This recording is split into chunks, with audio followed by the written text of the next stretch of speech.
Hello guys, today we are cooking Chinese flowering cabbage. There you go guys, I was already the Chinese flowering cabbage. Yan, para siyang pichay. So here you go guys, we need to make stir fry. Here you go guys, we have 1/2 cup of bacon, 3 tablespoons of fresh garlic, and 1 cup of onions, soy sauce, black pepper, and powdered garlic, and olive oil, and oyster sauce. So here you go guys, this is very easy, and let's go. Now we need to first cook the bacon. Here you go guys, I already get some of the oil of the bacon.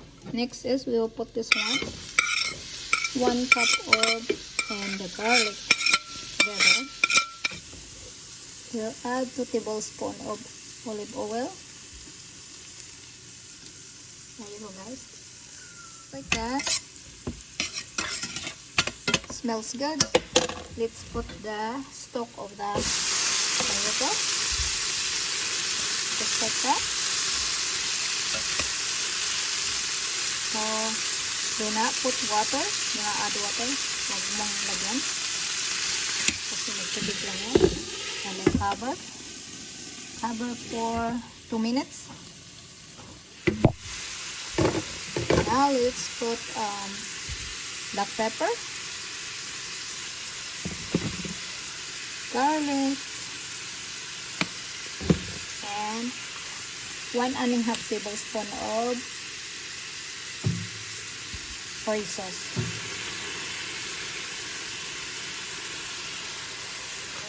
1 tablespoon of oyster sauce. There you go guys, and then mix it. Just mix like that. So just like that. Ang bango-bango niya, very smells good. This we will put the leaves. The leaves is very fast, so we need to cook that 3 to 4 minutes. So what you need to do guys is just cover for 2 minutes and then mix it. So let's cover. This is 2 pounds of vegetables. Let's go guys, let's check. It's 2 minutes already, so they deplete the vegetable. So just mix it. There you go. Or stir fry. Like that guys. Just mix like that. Then cover in 1 minute. Now let's check. Ready guys. So you can tell. So off the fire. And not in the heat na. So that's ready guys. Our stir fry Chinese flowering cabbage with bacon is ready to serve. So here you go guys, very yummy. Enjoy cooking. Let's eat guys.